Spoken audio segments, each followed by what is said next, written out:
Hi there! Welcome to the video where we discuss updating vision settings on the iPad. Depends on the iPad that you have and what operating system you're running, how many of these settings are going to apply to you. But during the time of this video, we're using the 12.9-inch iPad Pro. It's the M1 processor running 17.3.1. We say we get into updating vision settings on the iPad, and there's no place better to start than how about we go in and just see what we can do about setting up the display. What do you think? Sound good? Here we go. Check it out.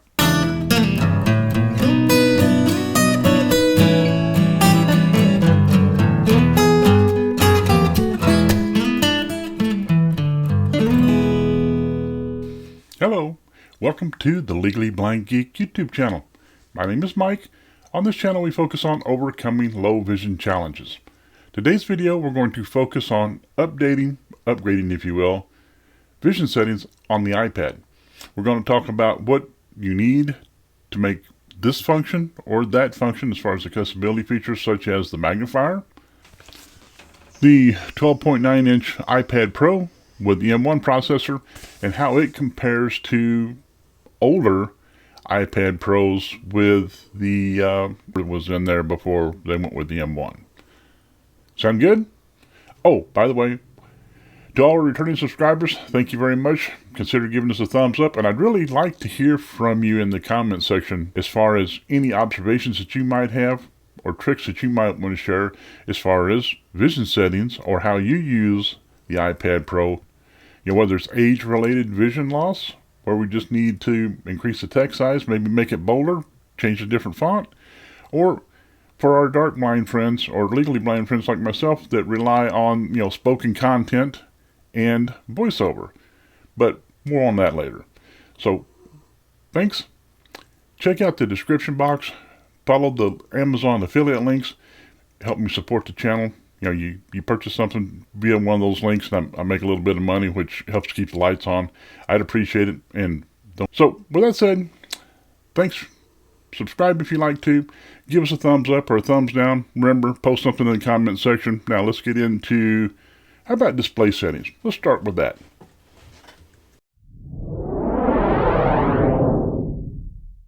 Just to make this a little easier, we're going to go on the iPad, do a little screen recording, and show you on device how to go in and work on display settings. Display and brightness button. Display and brightness. Here we go. Appearance heading. Okay, from here we can decide on whether we want to use light mode or dark mode. Light button. Selected. Light. For those that like a bright background, that's the option you might want to go with. Personally, for myself, I like the dark background, so I'm going to touch it, select it, and then double tap it to select it. Moving right along. Automatic. Switch button. Off. I've got automatic turned off. You can turn that on. Text size button. And when it comes to text size, selected. Display and brightness back button. The slider here, 100% adjustable. You can select it and slide it one way. 91, 82%, 73, 64, 55, 45, 36, 27, 18%, 9%, 0%, 0%, 0%. Which I believe we'll all agree that's ridiculously small, but it does put a lot more information on screen. So I'm going to move that back to 100%. 9%, 18, 27, 36, 45, 55, 60, 70, 82, 91, 100, 100%. Display and brightness. Display and text size button. So with text size set, let's go to the next item on the list. Bold text. Switch button. On. Bold text. Off. On. I think that's pretty self-explanatory. Brightness heading. Screen brightness 46% adjustable. And here's where you can make the screen brighter or darker. Expand speaking bar. Screen brightness 56, 66, 70, 86, 96, 86, 70, 60, 56, 46%. Rows 5 to 9 of 11. True tone. Switch button. On. I like the true tone. You can turn it on or you can turn it off. Here's where you would do that at. Here's a little brief description. Automatically adapt iPad display based on ambient lighting conditions to make colors appear consistent in different environments. And what I find is that works really well going from like daylight to dark or from bright sunshine outside Like if I'm working on a picnic table or something like that, I go outdoors and then come back inside a building where it's artificial light or the light's not as bright or not as blue. It kind of helps to make the screen easier to see. Night shift, 10 p.m. to 7 a.m. button. Night shift is where you would go and set it up so that it. Night shift automatically shifts the colors of your display to the warmer end of the color spectrum after dark. This may help you get a better night's sleep. Scheduled, switch button, on. From 10 p.m. to 7 a.m. button. And this is where you can adjust the schedule for that feature. Manually enable until tomorrow, switch button, off. Color temperature, heading. Display color temperature, normal, 60%, adjustable. Now, from this is another slider, the display temperature. Display color, warmer, warmer, warmest, warmest, 100, warmer, warmer, warmer, normal, normal, normal, cooler, cooler, cooler, coolest, 0, cooler, cooler, cooler, normal, normal, 50%. And that's all there is to running through the display settings and getting the display and the brightness set. And again, you can go ahead and you can turn auto brightness on or Normal. off, adjust how quick or how long the screen turns off after you quit using it or you set it down. You can adjust that here. Auto lock, selected, display and brightness, back button, selected, 2 minutes, 5 minutes, 10 minutes, 15 minutes, never.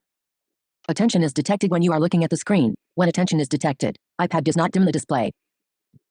Automatically lock and unlock your iPad when you close and open the iPad cover. This comes in handy if you have your iPad in one of the covers, like we recommend down in the description. It helps to protect the screen, and when you open and close it, you'll go to sleep. You open it up and it lights back up. Display, heading. Display zoom, default, button. Choose a view for iPad. Larger text shows larger controls. Default shows more content. More space shows even more content. Larger text, reference mode, switch button, off. Reference mode, switch, use this mode for color critical workflows in a controlled viewing environment. Turning on reference mode may affect battery life. Use this mode for color critical workflows in a controlled viewing environment. So that is display and brightness. Okay, here we go. As we go in and check accessibility, vision settings, first thing we want to do is go into General, go to Software Update button. Automatic General, back button. Check to see what version of the iPad operating system you're running. Currently, I am running 17.3.1, which is the latest and greatest version of the iPad operating system. And this is the 12.9-inch iPad with the M1 processor that I've had since it came out. So some of the settings and some of the features will work a bit differently on different models of iPads. But the great thing about it is Apple. I've got a 2015 iPad Pro that runs the same operating system as does this M1 processor. But there's some things that the latest and greatest versions of the iPad will do that the older versions of the iPads do not. And a lot of that has to do with the hardware, LiDAR sensors, and those kind of things, and the cameras. So having checked to make sure that we're running the current version of iOS or iPad OS for your device, let's go ahead and scroll down until we get to accessibility features. Now, the first thing on the list of accessibility features on the iPad is vision, just like on your iPhone. Now, you can go in and you can set up voiceover if you're legally blind, dark blind, or if you like voiceover. We cover that in another video. I'll link it in the description down below. If you want to get more information on that, you can. But in the interest of keeping this as short and sweet as we can, this is where you would go in and turn zoom switch button on. Double tap 3 fingers to zoom. Zoom magnifies the entire screen. Double tap 3 fingers to zoom. Okay. Drag 3 fingers to move around the screen. That's how zoom works. Double tap 3 fingers and drag to follow focus. Switch button on. Follow focus, that's pretty self-explanatory. Smart typing, switch button on. Smart typing will switch to window zoom when a keyboard appears and move the window so the text is zoomed, but the keyboard is not. So basically it just splits the screen in half, so you've got what you're wanting to type on the top portion of the screen, and the keyboard will take up the bottom portion of the screen. Keyboard shortcuts, on, button. Zoom controller, off, button.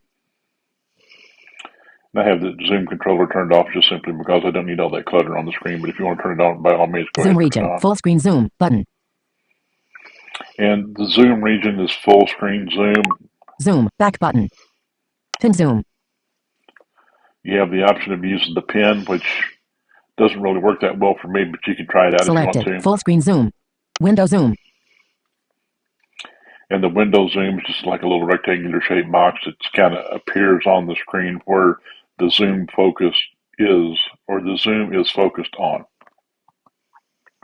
Window zoom. Full screen zoom. Selected. Full screen zoom. So having played around with that a bit, Zoom back button. Zoom back. Zoom back region. into Full screen zoom. zoom. Zoom filter. None button. Selected. Zoom back button. Selected. None. Inverted. Grayscale. Grayscale inverted. Low light. So there are your zoom filters. If you desire to choose one of those, you're more than welcome. And here is where you adjust the maximum zoom level. So if I were to three-finger double tap. Group. Maximum zoom level. Rows 5 to 9 of 9. Bottom and centered. Half width of screen. Settings. This is what it's going to look like.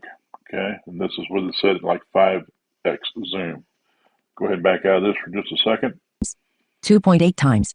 4.2 times. 5.8 times. Group. Maximum zoom level. Rows 5 to 9 of 9. Bottom and centered. Half width of screen. Out. Settings. Zoomed in. Maximum zoom level 7.8, 10, 11, 13.2, 12, 10, 9.8.2, 7, 5.8 times. 4.5 times.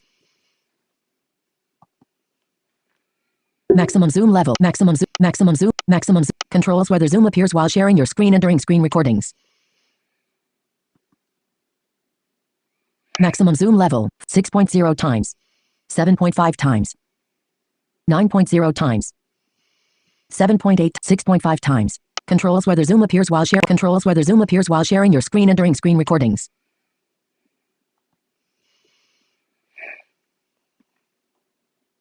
Show while mirroring. Switch button. Zoom filter. None. Zoom region. Zoom control. Keyboard short. Smart typing. Smart typing. Follow folk. Double tap. Drag 3. Double tap. Zoom magnet. Zoom. Switch. Zoom. Accessibility. Back button. Accessibility. Zoom. On. Button. Okay, after zoom, let's go Hover ahead text. into Off. Button. hover text. That pretty much comes in handy when you're using the Apple Pencil. And basically what happens is when the point of the pencil is hovering over the screen, it will speak whatever's directly underneath it, or it'll identify it. It depends on how you get it set up.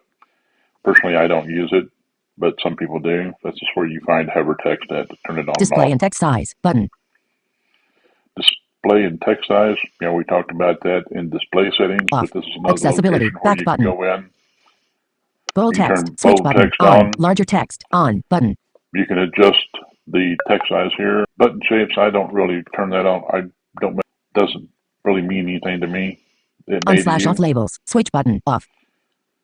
If some of these make a difference for you, just let me know in the comment section down below how you use them, because I'm always looking to learn something, to see how something would benefit someone Reduce else. transparency. Switch button. On. And I like to use reduced transparency turned on. Improve contrast by reducing transparency and blurs on some backgrounds to increase legibility. And it does make a bit of a difference. Increase contrast. Switch button. Off. Yeah, increasing contrast, I never really have seen that it makes that much difference for me. Increase contrast. Switch on.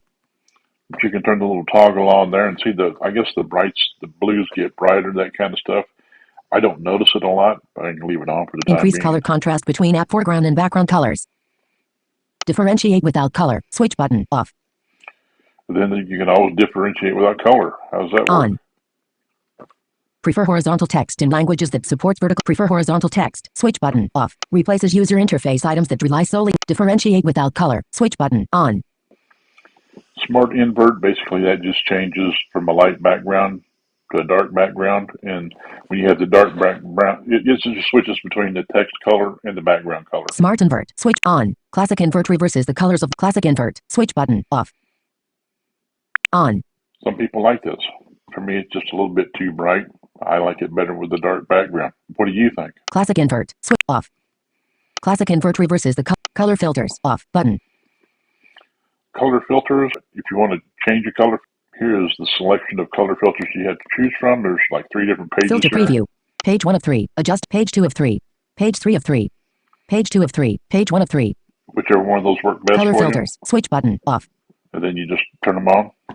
Display and text size. Display and color filters. Off button. Color filters can be used to differentiate colors by users who are colorblind and age users who have difficulty reading text on the display. Reduce white point. Switch button. On. Reduce white point intensity. 33%. Adjustable.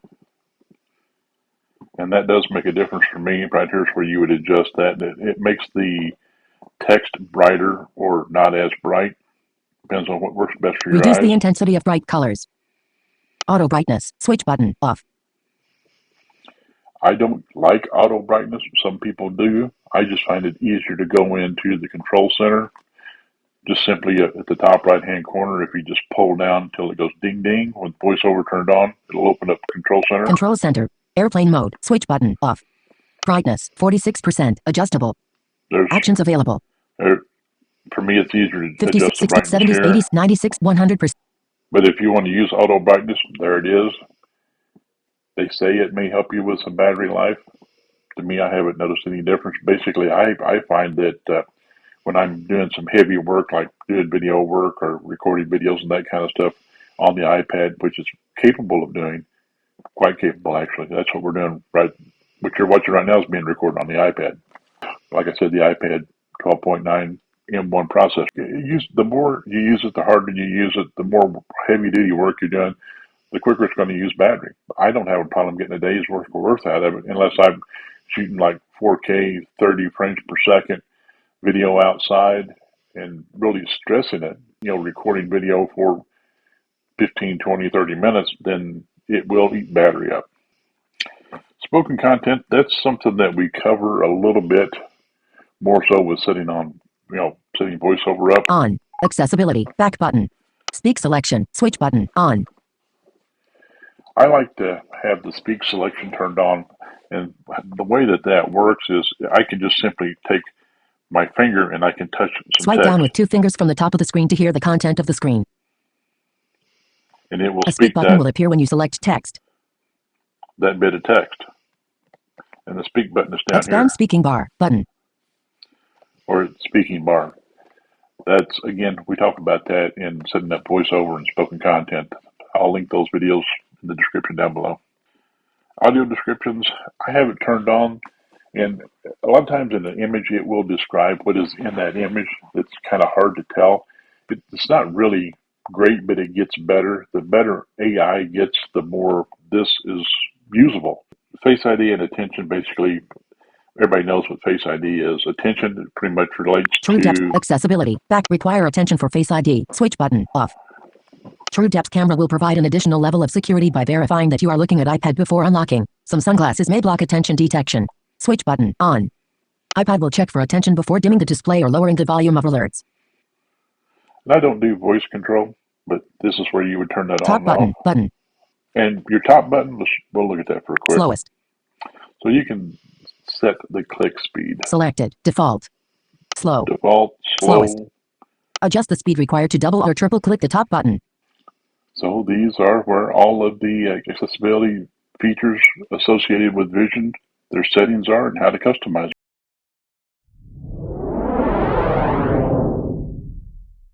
Okay, real quick, I want to answer a question that has been asked. I use accessibility shortcut. To set up the accessibility shortcut in order to turn voiceover on and off, zoom in and out, or turn zoom on and off and turn magnifier on and off, I triple click the top button on my iPad. To set that up, you go into down towards the bottom of the list of items on the accessibility folder. And then you'll Accessibility. open up Accessibility. Heading. Accessibility shortcut. Ask button. So there is accessibility shortcut. Classic and accessibility. Back button. Assistive touch. Reorder backgrounds. Reorder classic and reorder color filters. Actions available. You can add, you can reorder, you can do whatever you want to do to add this to your accessibility shortcut that makes it simple to go from one app to the other. And one of the reasons that we would want to do that is because with some applications it just doesn't work very well with voiceover going in the background. So in that case, when we're wanting to use the magnifier application to see something, All I have to do now is just go ahead and triple tap my top button. Alert. Accessibility shortcuts. This menu comes on, and VoiceOver's turned on now. I can turn it off from here. I can do the zoom, or I can go Magnifier. ahead Button. and activate the magnifier. Magnifier. Viewfinder. Image. Actions available. Final Cut Pro window. 88 iPad Pro features and A. Now, with VoiceOver turned on, you see as soon as it recognized text in the image, the way I have it set up, it started reading that text. Viewfinder. Image. I touched again. Actions available. Final Alt Pro Clip Modify View window. iPad Pro features and A0. Smart. It starts reading from the top of whatever the list is that it sees, and it just starts reading its way down. That may Final come in Cut Pro Clip handy Modify window. sometimes, Hybrid sometimes Explore not. image. So let's turn Alert. VoiceOver off. Accessibility selected. VoiceOver off. Now with VoiceOver off, we have the little control panel over here. And from it, we can do things like we can zoom in and out. And I can change to brightness. I can make it bright, or I can make it dark. I can open different settings. I can take an image, and from that image I can zoom in and out, or brighten it or darken it. And I find that the little buttons that you see here on the screen are pretty small. I use my Apple Pencil in order to select what I'm wanting to do. So this is Magnifier. That's how easy it is to set up, and also the accessibility shortcut. Hopefully you found this useful. As always, please share any thoughts that you might have in the comment section down below. If you want to check out the description, I have some links to other videos that cover some of these features and some of these settings in greater detail. Consider subscribing if you have not, and more importantly, leave a comment. Check out the description. If you follow one of the links, you make a purchase, I'll make a little bit of money. That helps keep the lights on. Make it a great day. Stay safe. I'll catch you in the next video. Bye.